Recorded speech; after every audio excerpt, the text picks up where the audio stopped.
At just 15 years old, Catherine Connelly co-founded a small startup that would eventually grow into a global social discovery and dating platform, reaching millions of people.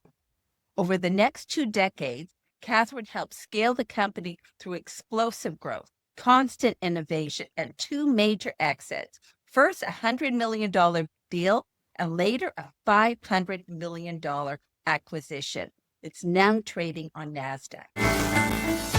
Passion, inspiration, determination. Are you ready to jump into a better life? Welcome to our program, Jump Into It. Welcome to Jump Into It, a podcast to help you prosper with purpose. Today on Jump Into It, we're talking with a woman who didn't just enter the tech world early. She helped shape how millions of people connect online.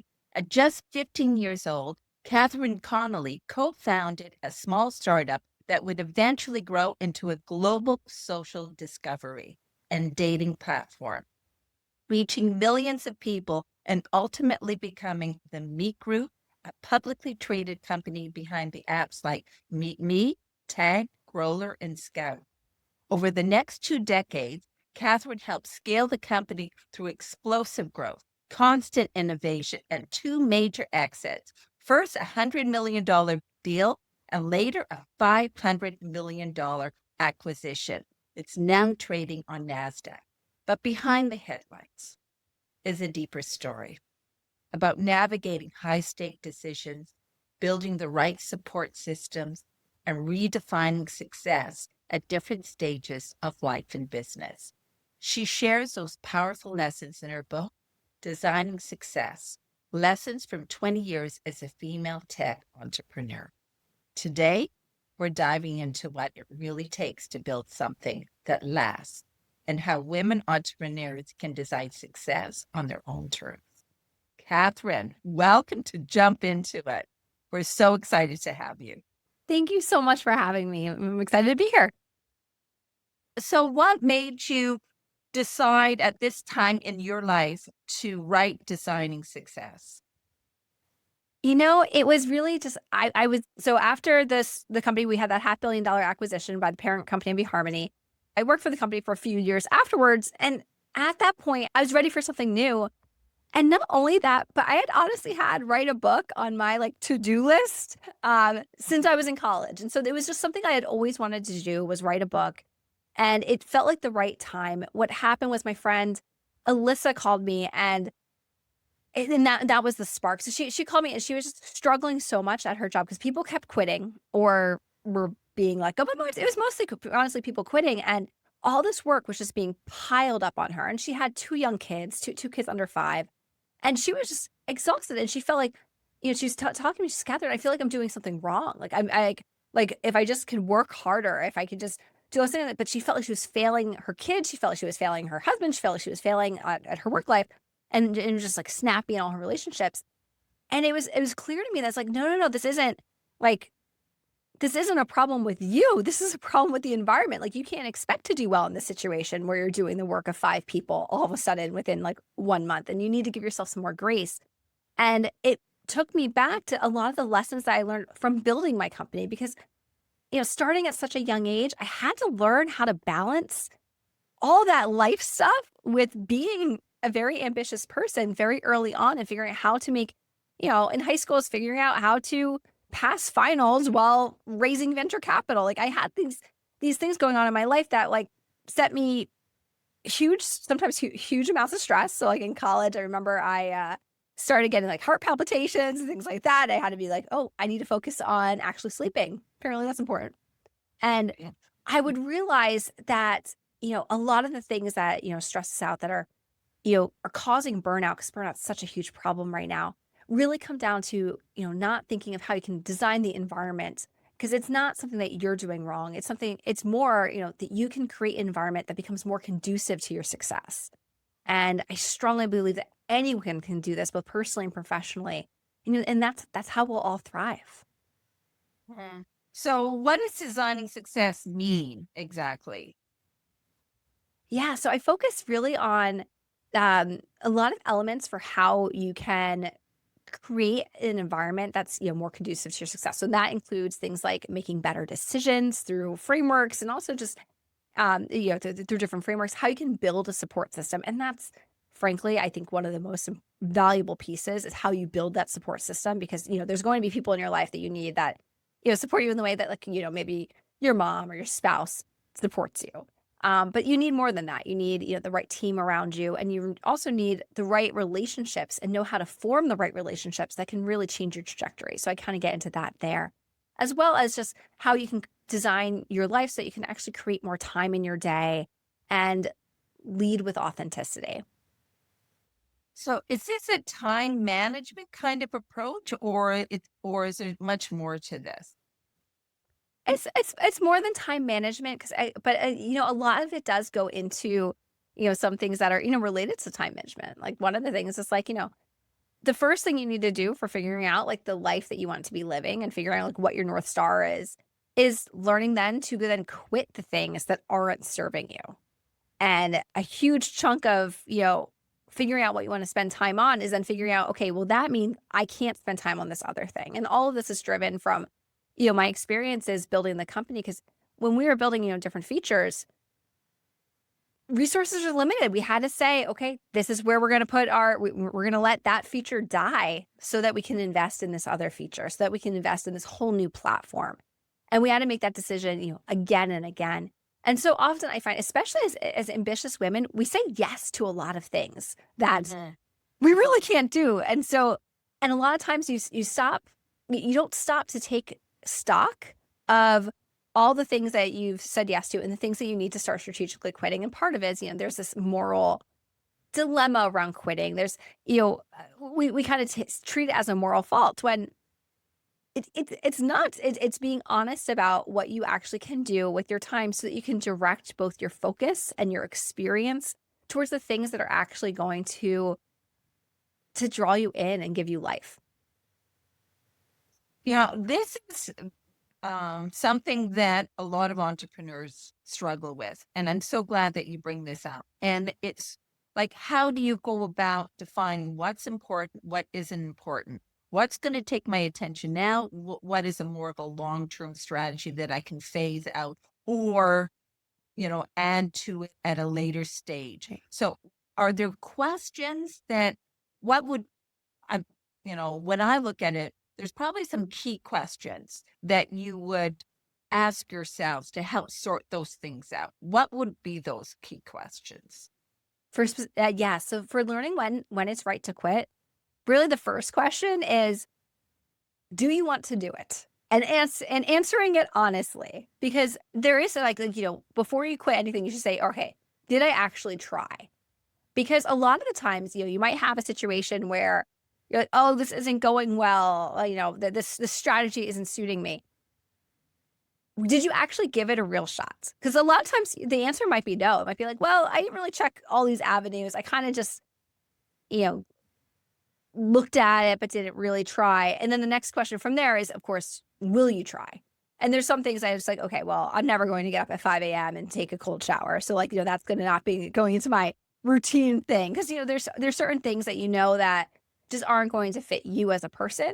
Similarly, when I was building the company, there's certain avenues that's like, okay, well, we could do this a partnership, but, no one really wants to do it. So I think it's just going to stay in this backlog of features. And then eventually that backlog of things that is on your to-do list starts honestly getting a little bit stressful. And so you need to clean it out. And then another of my favorite questions to ask when you're considering whether to quit something, I got from Nastia Lukin, the Olympic gymnast. And she says, never quit on a bad day. And so when you're thinking about whether or not you want to quit something, it's so important to not let your emotions take the front seat. So if you're having an awful day, maybe, or awful week, maybe your kids are out of school because of a snow day, you just found out you need a root canal, like you're having a bad time. And one more thing hits, you think, I'm just going to throw everything in the trash bag. I'm not dealing with this anymore. I'm going to quit all these things. That's when you shouldn't quit. Because that's just having a bad day and you don't really know what's driving that decision. So I think it's so important. And what Nastia Lukin said, that what her coaches, who were also her parents, would tell her was like, you can't quit on a bad day. She would say she wanted to quit gymnastics. They would say, no, if you still want to, you have one good day. And then if you still want to, of course you can quit. And what would happen is, she'd go back to the gym and she'd get over whatever injury she had or whatever issue it was. And she'd get that good day and be like, I don't want to quit anymore. And I think it's so important to kind of have that, that mentality of, because you don't want to quit everything. You need to have some amount of resilience, some amount of persistence. And so I think that that's a really good litmus test for, is this something that you should quit? And then the last question really on the should you quit decision really comes down to, did you set a framework in place? And so I love what Dr. Annie Duke talks about in her book, Thinking in Bets. So one of the main things that, that professional, so Dr. Annie Duke's also a professional poker player. One of the main things that professional poker players are different than, your amateur poker player like me is that like they'll fold on bad hands, whereas I'm going all in on like a pair of twos. And so being able to say, oh no, this isn't the hand I want to play is important. But more than that, she sets a quitting criteria before she even sits at the table. She knows that if she is down by more than the amount that she could win on a good day, that's her line. That's when she quits.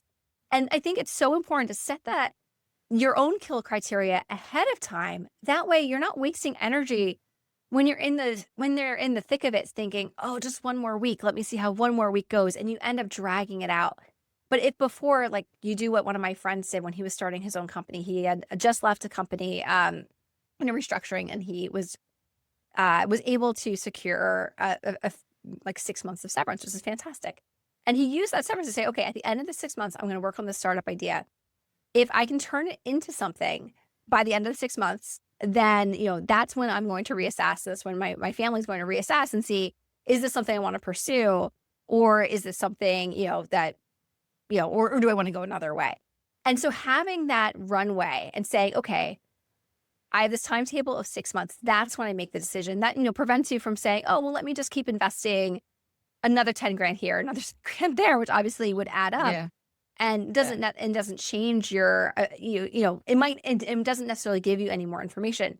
He set a time limit so that he knew when he would have to make the decision. And I think with any decision you have, I think having that kill criteria is key. It's even key in relationships. Maria Avgatides, she's the author of Ask a Matchmaker Maria on Instagram. If anyone follows her, she's fantastic. But and obviously I'm coming from the dating app world as well. And I've always loved her advice is like, if you're chatting with someone on one of these apps for a week and you haven't met yet, just stop now. Like that's your line. If you haven't met for a in-person date within a week of chatting, then move on. And it saves so much time and saves so much energy. And so I think having these kill criteria in any domain of your life can really help you create a life where you can thrive. Well, absolutely. That like setting parameters, it's almost like some game rules when you start a venture. Sometimes though, you start a venture and then you ask yourself, well, why did I even start it? Was it something that I really wanted to do, or somebody else pushing me so it stays on the list to make the other person happy when I've already set it up to be sabotaged because it's not something I really wanted. So, the exit strategy is really important, but how did it get there in the first place is also important. Was it really you that put that on the list, or is it somebody else's pressure that put it on the list? And so you were never fully committed in the beginning. That is such an important point. You need to be able to like kind of block out that noise, because everyone has opinions about what you should be doing.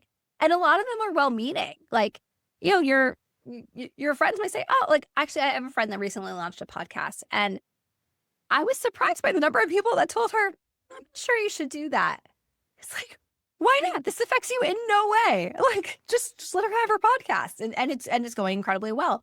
And I think that, a lot of times someone who, they might be well-meaning, but it's hard to sometimes block out that noise. And we had this building the company too. What we found, so our tech company was based in New Hope, Pennsylvania, which is not your typical startup environment at all. It's like this adorable town on the Delaware River. There's small shops, lots of antiquing.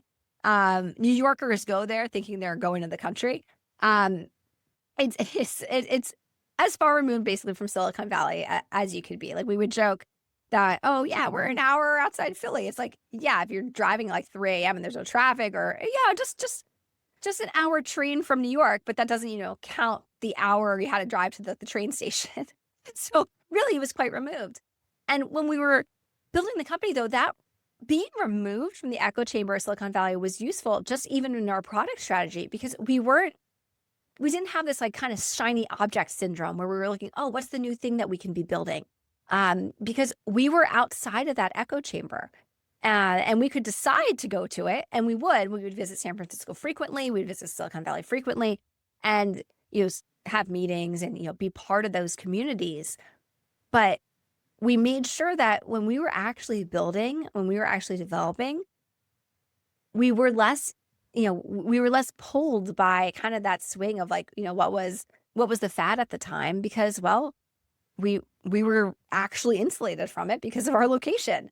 And, so you kind of have to create ways of making yourself more insulated from, those opinions and those, and those types of,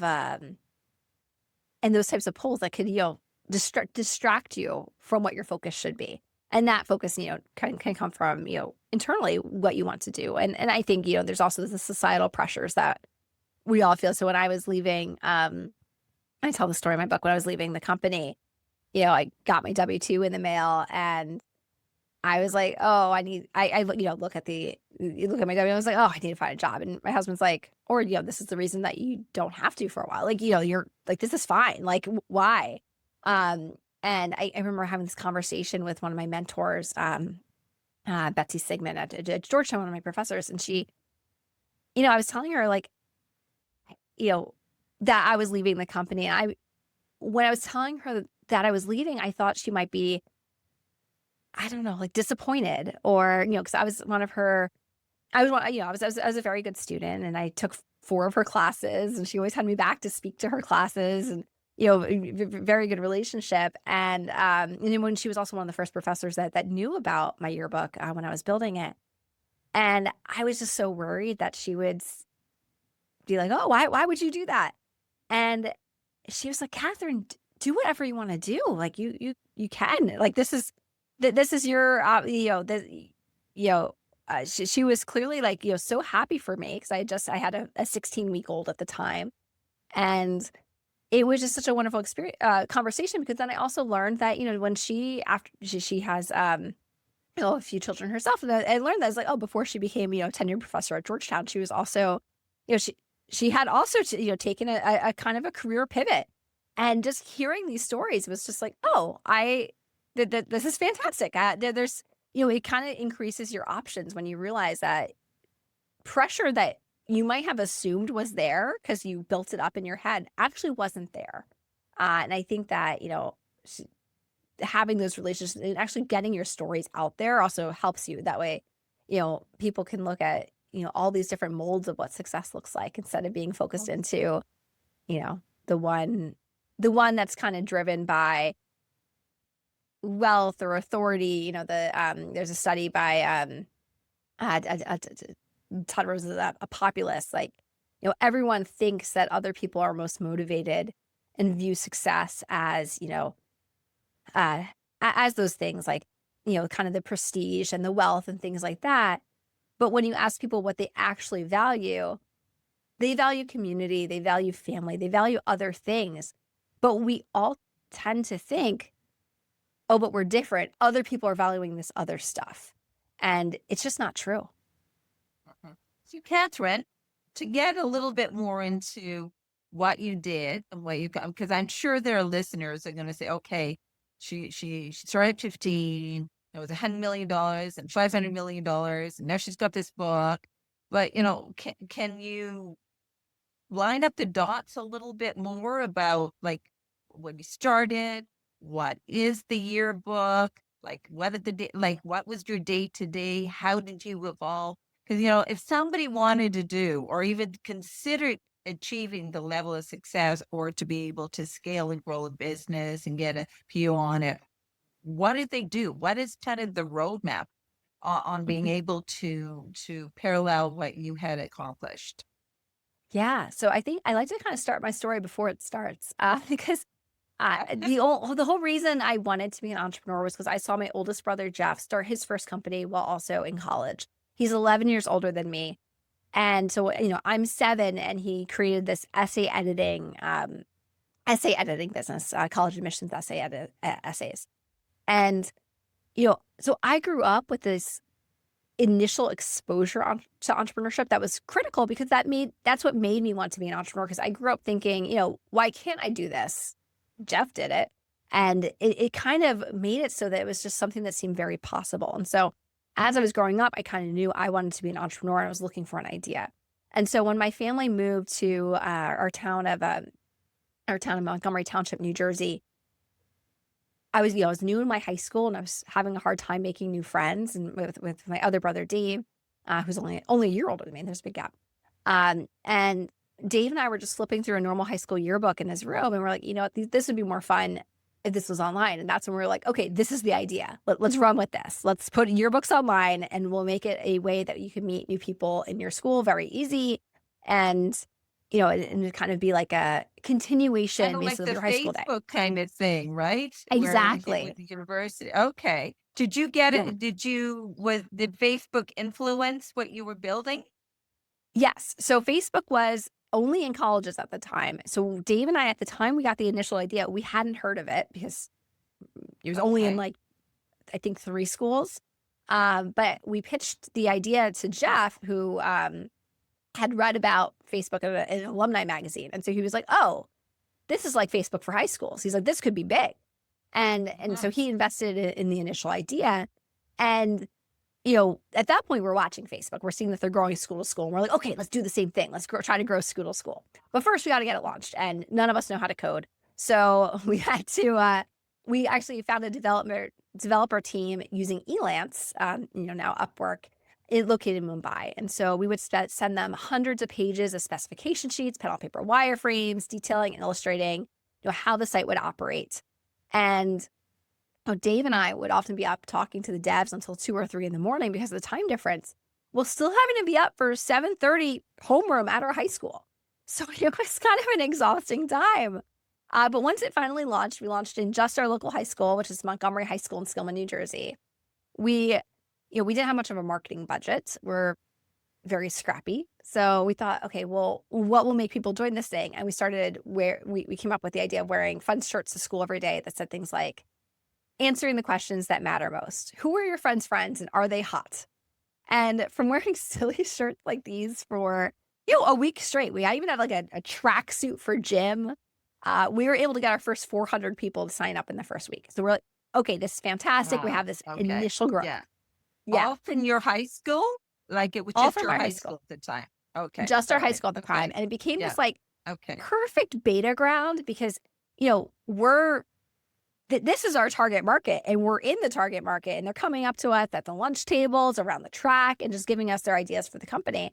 And Dave and I would get home from school. We would just ideate, we'd mock something up, send it to our developers and get it live soon after. So it was a very iterative approach of actually, changing the product to be better because we were getting live feedback. So then we had launched in April 2005. So that's, school year ends in June. And we're like, okay, what's going to happen when the school year ends? We wanted to expand into other schools. We had started to try to expand into the local high school at the town we had moved from.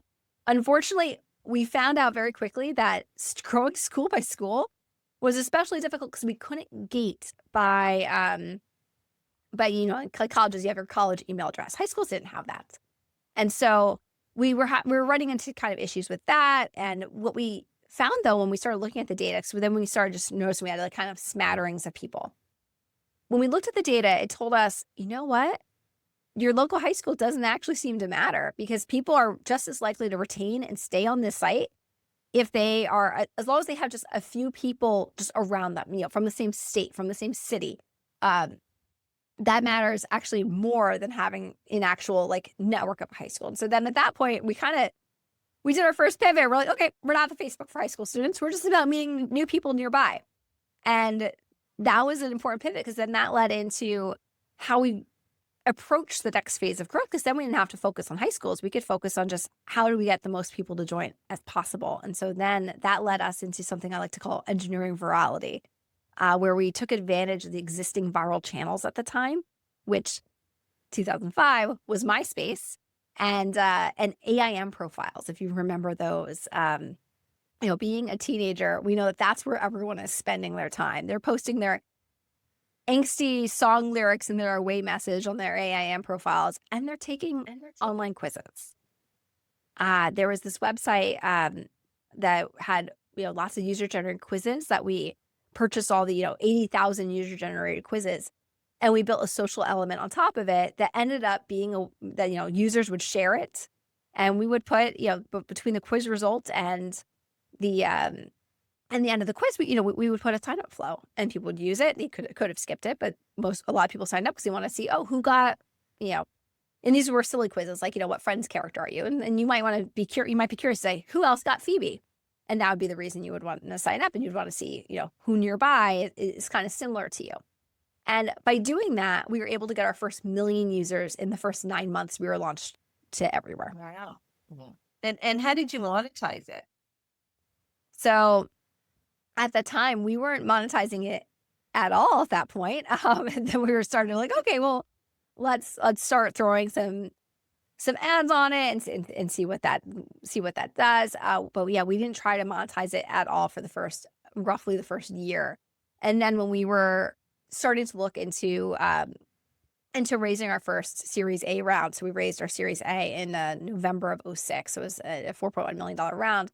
Leading into that, we had about low 7 figures in revenue, because we had started just to try to put ads on it, just to say, okay, this could do it. Because also, you never know if you're going to get, if you're going to actually be able to raise money. So we knew that we would have to, at that point, we had about a dozen team members. We're like, okay, we're going to have to pay people. And so we need to actually have revenue coming in, whether or not we're able to successfully raise the money. So we wanted to make sure that we kind of did things in parallel. So we started building that team out. Once we had our Series A, we were able to grow a whole ad team, and we stayed as an ad-driven business for a long time. It was an interesting thing though, because in 2010,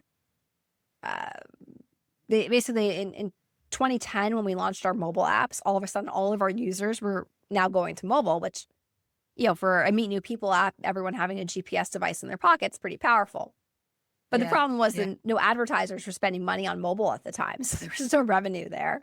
And the following year was when we did our public deal, so we became a public company. And now, we're like, you're saying, okay, our biggest platform is web, and we don't intend to make any more money on that. We're focusing all of our investment, all of our energy is going to mobile. And it's telling that story to shareholders and saying, this is fine. We're gonna monetize this other platform. It's gonna be the future. And making sure that they know that is the future, and sharing why we believe that. But eventually the ad dollars did go there. We launched other things like in-app purchases and things like that. But then in 2016 or so, we started seeing mobile ad revenue was falling off a cliff again. And we were like, okay, wouldn't it be nice if our users paid us? That'd be cool, right? And at the time, we had morphed into more of a dating app. And as a dating app, typically dating apps make money by subscription. So, everyone pays $10 to $30 a month or whatever your subscription rate is. And that's how it goes. And we didn't want to do that, because one of the most important things to our users, and the company name was called Meet Me at the time. The main app was called Meet Me at the time. One of the most important things to them was that, that it was free, that they were able to chat with everyone, that we weren't paywalling everything frankly, almost everything else was. And so we wanted to keep communication open. We thought that was important for where we fit in, and kind of in the landscape of social apps. Being free was important to us.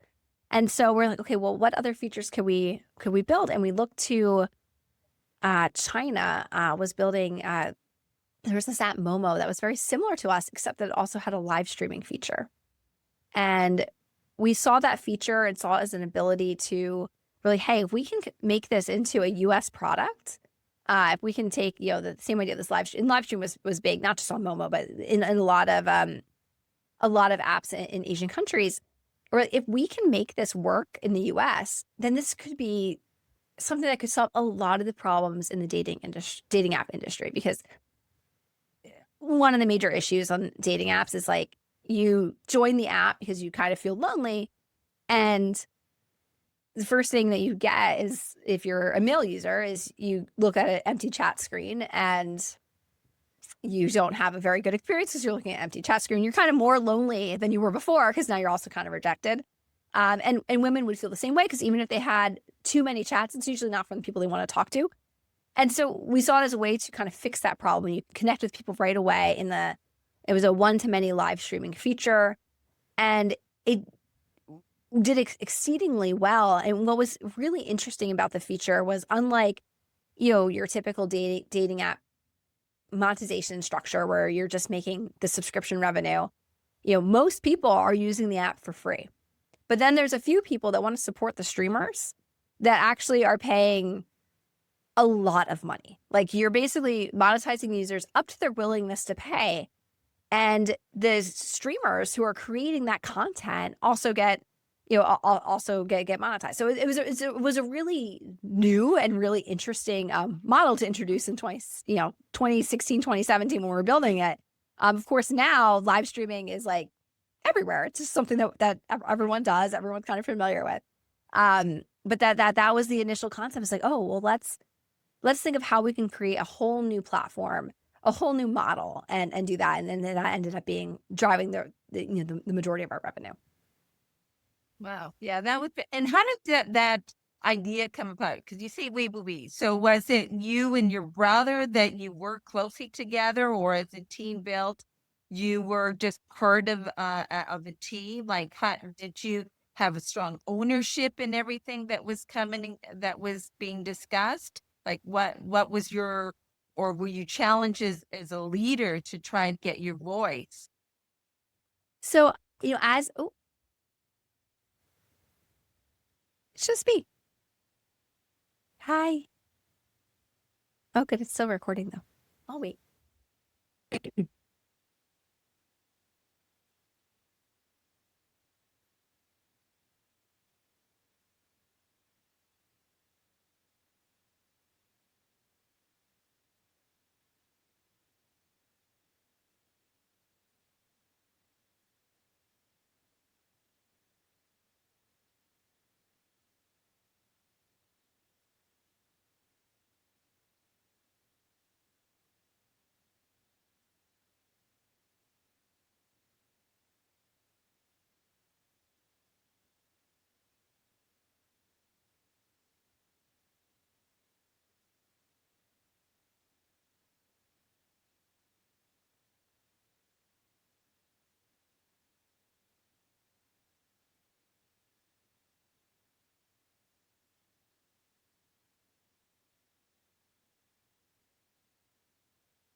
Oh, you're on mute. Okay.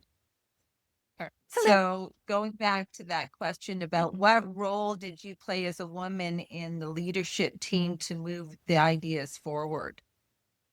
Yeah. So, I mean, in the case of like live streaming, I was heavily involved in that product and heavily involved in the marketing of it. Officially, I was the SVP of marketing. So, but I worked directly with the product team. As a management team, you kind of do a little bit of everything. And one of my other favorite roles was working, with the trust and safety team. It was always core to my heart. And, I think, as a team, we worked really well together. I was incredibly blessed to work with some of the most fantastic people in the industry. Like, I loved working with my brothers. I loved working with, we had such a long tenured team that we worked so well together. So like, our head of product was, someone that, I'd known since I was 16, was when he joined the company. And so like, there was so many people that, I had such strong relationships with and, working relationships and, so some, friendly relationships too, that I think it made it such a wonderful place to just fully be myself and fully feel supported. And I didn't frankly realize, and so I think, your question kind of points, women sometimes don't have that. And I didn't realize that it was anything different to be a woman in tech until I was 20 and I was at a national student entrepreneur award ceremony. And I was one of the 5 finalists for this award. And among my awards for being, a top 5 finalist, and this is an international competition. So, we have, of the winners, there was, two international, at least 2, there were 4 other men, and, from around the world. And my awards for placing this competition were a man's watch and a bottle of cologne. And that was kind of like this, like, glass shattering moment of, wait, what? Like, you didn't think a woman would be up here, or you didn't prepare for that, the organization, of course, was embarrassed, was, very apologetic. But that was the first time I'd really come up with this, come up against the stereotype that, women, as a woman in tech, I didn't fit the mold. I was different. And I never had noticed it before. Looking back, I do notice it. Like, I notice, like, when my brothers and I would be standing at a conference and we would tell someone what we did, they would turn to my brothers and say, "Oh, so you did the code." As if my contributions getting members, and also none of us did the code, we outsourced. But as if, like, the hard work is the coding, and that must be them because they're the guys. And, it was one of those things that, at the time didn't bother me as much, but looking back, I realized that, it is because I was a woman that they were making that assumption.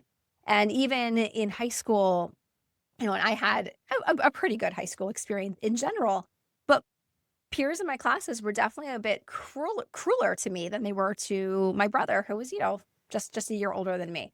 In the sense of, like, I was featured in a CNBC report, and my economics teacher put it on the TV for everyone to see. And the first thing someone said to me was, "You look really fat in that broadcast." Oh my gosh. So Wow. yeah, so it just Not it evaluating you or what you bring, and just that's a problem with how women are judged, not by how they look versus what they brought to the table, what they accomplished. Wow. completely. It's And unfortunate. It's very narrow focused. Yeah. yeah, and that narrow focus, makes imposter syndrome that much worse, because then you're like, "Oh, am I Mhm. not supposed Mhm. to am I not supposed to be there? Do I not deserve to be at this table?"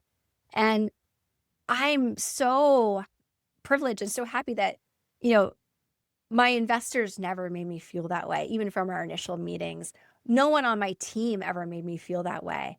But still, like, from, like, a societal thing, still get in my head, and, is still had to deal with imposter syndrome of, like, "Oh, but am I allowed to be here? Am I, is this okay?" And, I think that, that I've had to deal with that for so long, it just became second nature of, like, "Oh, yeah, of course I belong in this room. I'll get over it. Just keep doing it, and and they'll get over it too."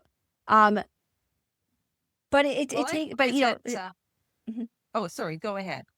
I was just saying, but it does take kind of an emotional toll, because it's energy that you have to exert that, other people don't, just by just virtue of, you have to spend a little bit more energy to just, like, feel like you belong.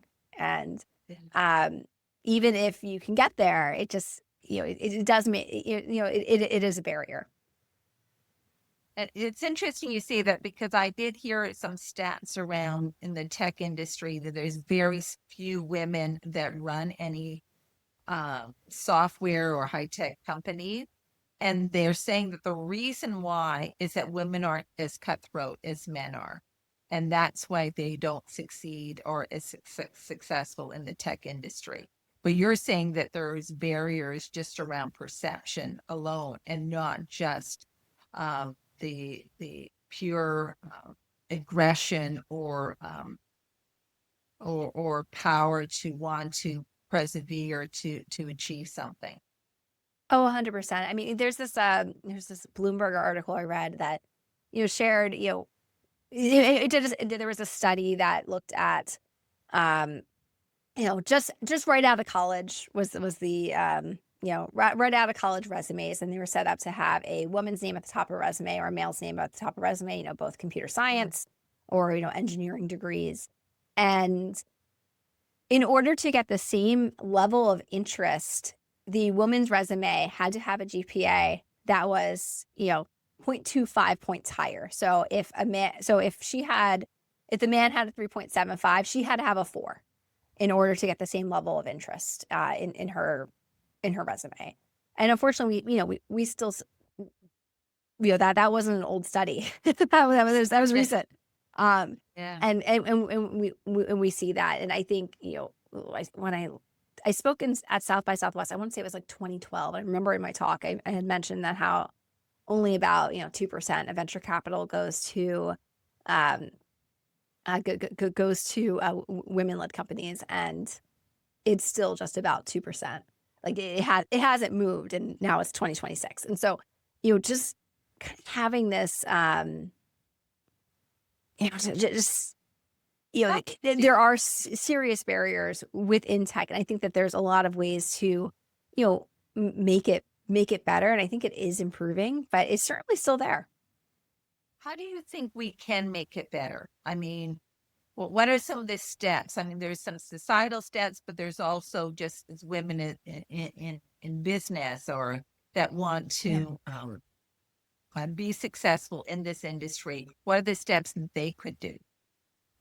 So I like to think of them as, so there's a few. So Yeah. one is really just when you're in a meeting, like, so part of it is just like, can you, give credit for ideas? A lot of times you get if you're all in the conference room and a woman will posit something and a man will say it later and the man gets the credit.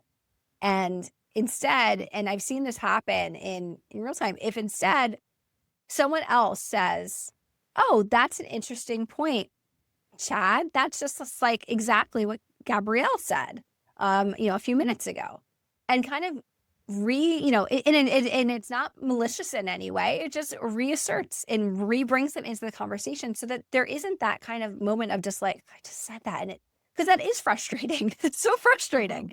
Yeah, it's very frustrating. And it doesn't just affect women. It affects, it affects other minorities. It also just affects quieter people.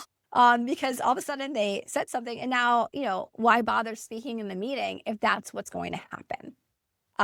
Another thing that people can do is amplify. And so this is something that the women during the Obama administration, they were working on the campaign, spoke about is that, what they would kind of tag team where someone would say the idea, someone else would attribute it to the woman who said it, and then someone else would amplify it by saying, here's the next step we take from that and bring it and move it forward. And so that was like saying, okay, I hear that idea, I see it, and let's stay on it. And so basically bringing attention back to it so it wouldn't be glossed over.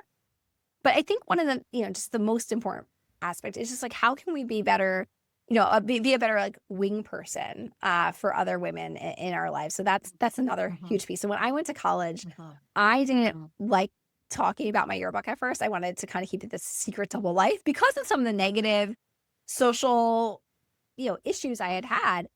It wasn't something I wanted to talk about.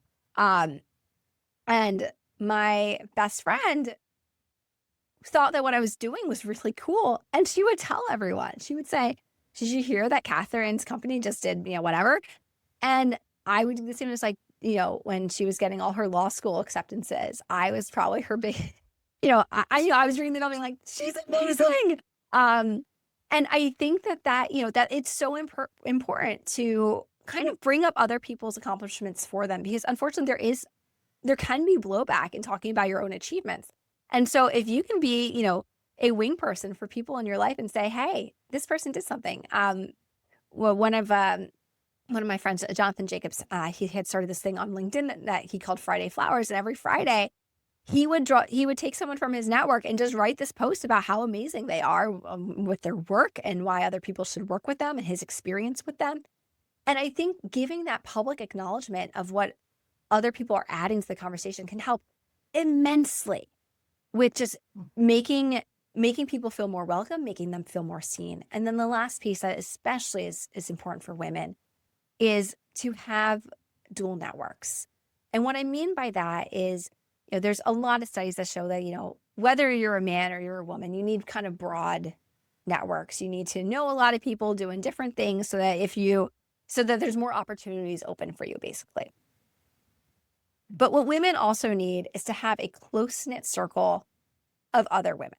So whether that's, your friend tours who are, your peers that are also, just killing it, your other female entrepreneurs that are doing it right now, you need those tight relationships because they're going to reveal, especially male-dominated industries, some of those the not said thing, the things that aren't said in those meetings that are going to be so important for you as a leader to know, to be aware of, like, oh, maybe that's not the VC firm to work with because this person had this experience with them, or from the entrepreneur standpoint, or maybe you find out about a role from another woman that at that company was like, oh, and also they have fantastic benefits, and this is actually a good place to be, and having kind of that insider information is key. And it's not something that, frankly, the men need. I mean, they can have their close men's circle as well if they want, but it's not something that they actually need to really further their career. It doesn't really matter as much because,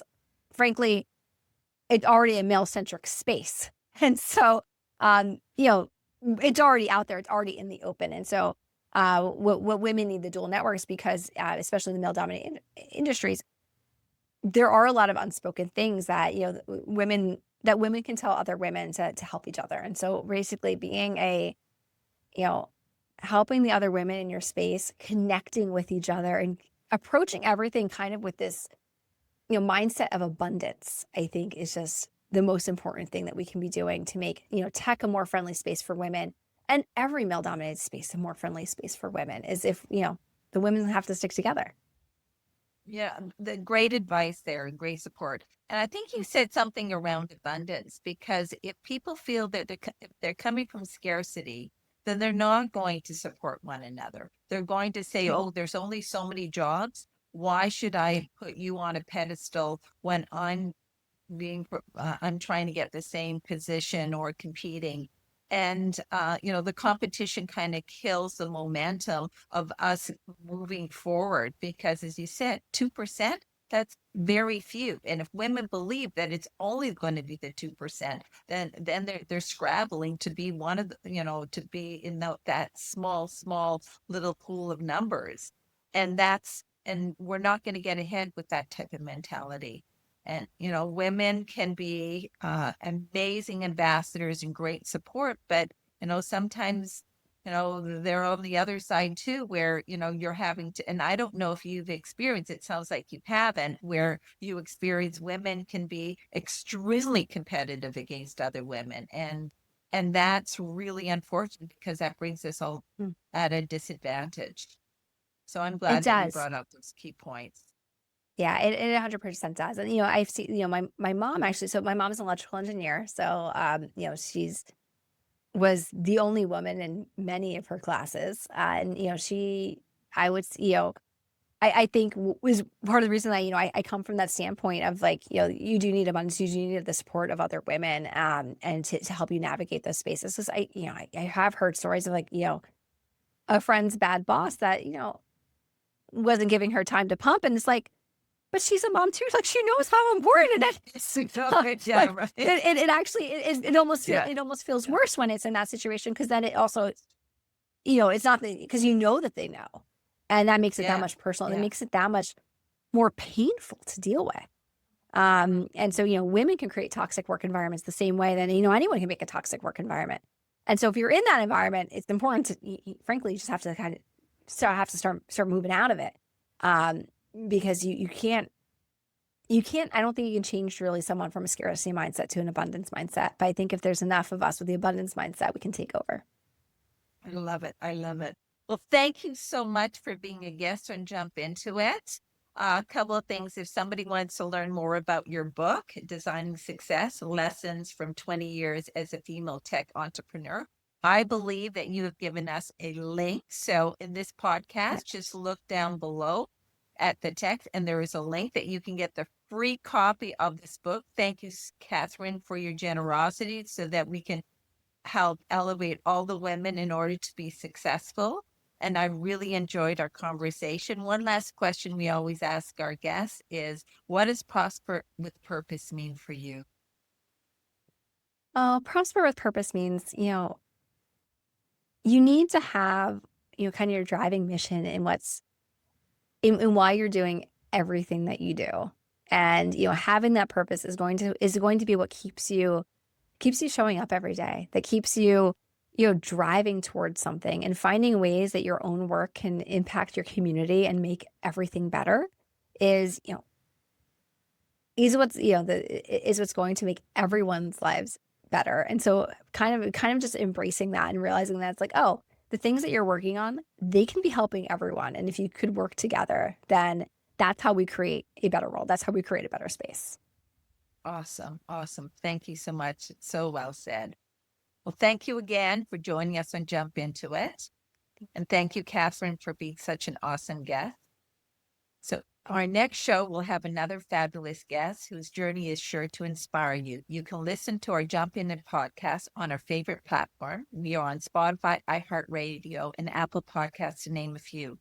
With the courage and clarity to bring your ideas to life, be ready to jump into it. Thank you for listening. Don't forget to like and subscribe. At Jump Into It, we empower business owners, marketers, and entrepreneurs to turn their dreams into reality. Want to supercharge your marketing efforts? Grab Jump Into It Breakthrough Marketing Guide, now available on Amazon. Uncover how to stop wasting time and money and create effective marketing strategies that deliver results with no more guesswork. Ready to take it further? Join our expert-led training at 360integralmarketing.com and get practical tools you can use right away. Don't miss out. Tune in to our podcast on Spotify, iHeartRadio, and Apple TV for exclusive insights. Stay ahead of the game. Subscribe to our YouTube channel and follow us on Facebook and Instagram. With the courage and knowledge to bring your ideas to life, get ready to jump into it.